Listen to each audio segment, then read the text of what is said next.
अनिल दादा बद्दलची श्रद्धा या 40गाव शहरातला एक एक माणूस, एक एक महिला ताई तुझ्या पाठीशी उभ्या राहिल्याशिवाय राहणार नाही. तुझं दुःख दूर करण्याची संधी या शहरवासियांना आली. आणि म्हणून इंदिरा गांधी गेल्या तर घर काही खाली गेलं नाही. इंदिरा गांधी नंतर कोण? राजीव गांधी आले. राजीव गांधी नंतर कोण? राहुल गांधी आले. ते गेले तर अजून कोणी येईल. आणि म्हणून कोणी कोणाला संपू शकत नाही. त्यांच्या एका चेल्याच्या पाट्याने मला सांगितलेली गोष्ट मी आपल्याला सांगेन. लाईव्ह चालू आहे, मी सांगतो. फॉर्म भरण्याच्या अगोदर आपण सगळ्यांनी आग्रह केला पद्मजाताईला. पद्मजाताईचं नाव आलं. त्यांच्या चेल्याच्या पाट्याने सांगितलं की मंगे दादा सोपी इलेक्शन नाही होणार. या कुटुंबाच्या संदर्भात शहरवासियाचा पाठिंबा त्यांच्या मागे राहील. अरे असा पाठिंबा वगैरे काय, मी माझ्या कामावर माझ्या मस्तीवर जगतोय. आणि म्हणून ही सहानुभूती किती दिवस ठेवायची? आता त्या निवडून आल्या तर परत विधानसभा आहे, एकदा इथे मोडून टाकू. काय म्हटले? इथेच नगरपालिकेला मोडून टाकू. आता कोणाला मोडून टाकायचा? कोणाला मोडून टाकायचं आहे? इथेच मोडून टाका की पुढे 29ची वाट बघायची गरज नाही. आता हिशोब पूर्ण करून टाका. मी दुपारी एका प्रचार रॅलीत होतो.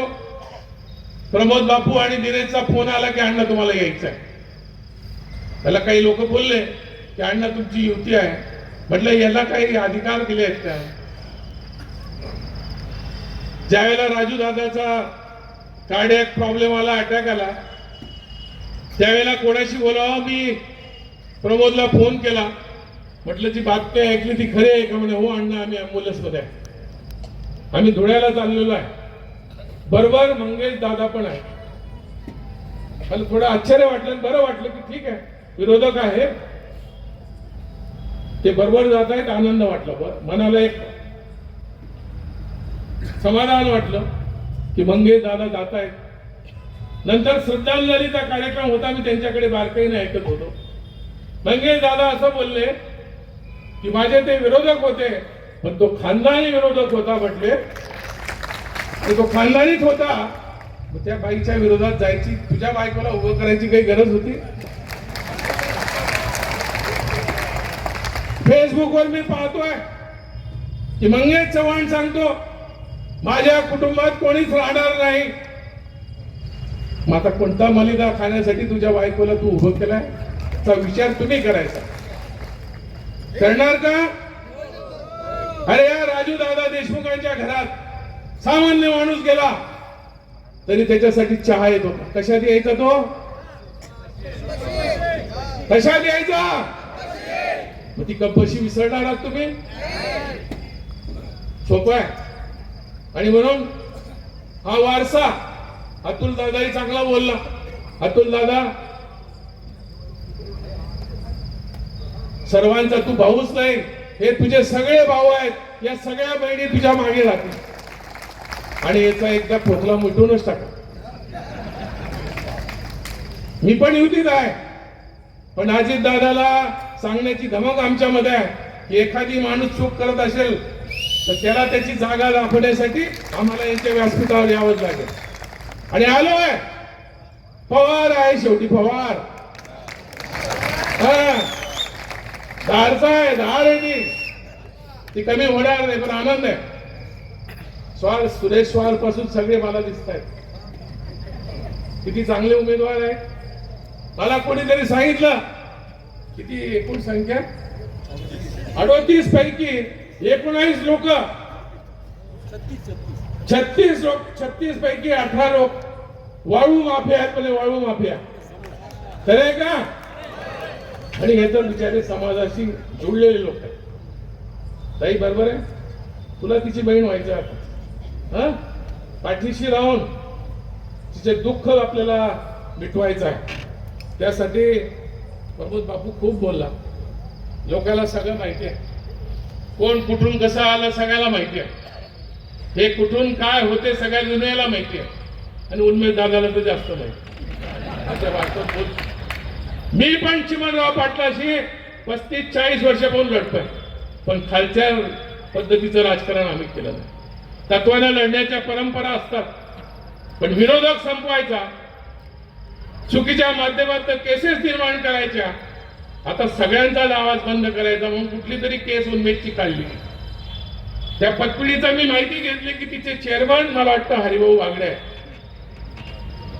जिल्हा अध्यक्ष भाजपचे आहे मग गिरीश महाजन बोलायला नको मंगेश्वर बोलायला नको म्हणून उन्मेषला कुठेतरी अटकवायचा प्रयत्न करा चिंता करायची नाही जेवढं खाली जातील तेवढे खाली जाणार आहे त्यामुळे मंगेश आपला उदय झाला लढाई आता तत्वाची आहे उद्या काय होईल कोणाला माहित नाही पण चांगल्यासाठी घराच्या बाहेर आलं पाहिजे राजकारणात विरोधकाला संपवण्याचं डाव हे खेळत असतील माझ्यासमोर विरोधकच राहायला नको या प्रकारची भूमिका हे घेत असतील तर लोकशाही आणि लोक यांना माफ करणार नाही अनेक लोक रोज बातम्या ऐकताय त्यांची प्रतिभा आहे म्हणून होतात काय पैसा दडपशाही हुकुमशाहीच्या माध्यमातून काही जागा बिनविरोध होत आहेत कशाच्या बळावर मी आज आपल्या माध्यमातून मंगेशला चॅलेंज करतो की तुम्ही या मी अजून 2 तास थांबतो लागल्यास इथे या एक महादेवाची पिंड मी आणतो आमची पद्मजाताई पिंडावर पाणी टाकेल की मी एकही रुपये सामान्य माणसाला देणार नाही मतासाठी तूही शपथ घे की मी एकही पैसा देणार नाही आणि होऊन जाऊ दे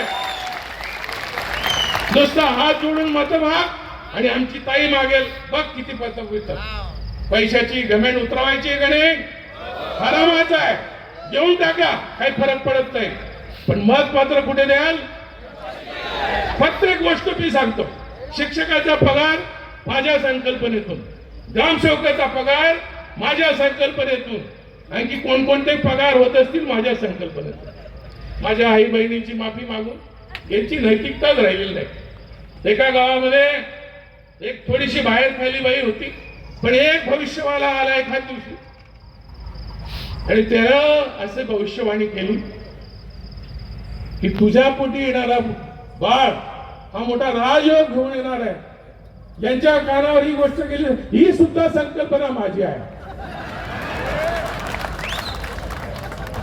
कुठे चाललंय आणि म्हणून या कुटुंबाशी असलेलं सत्य त्याला मी लहान भाऊ समजायचो खरी श्रद्धांजली आदरांजली 2 तारखेला कपशी या निशाणीवर मतदान करून 2002चं रेकॉर्ड तुटेल अशा पद्धतीचा लीड आमच्या ताईला आणि सगळ्या उमेदवारांना द्या फक्त ताई येऊन उपयोग नाही नवीन कायदा आलाय 14 महिन्याने अविश्वास आणायचा जर आपली संख्या कमी झाली ना इकडे पडले तरी 14 महिन्याने वेगळा विचार सर ते करतील त्यामुळे पूर्ण संख्येने आलं पाहिजे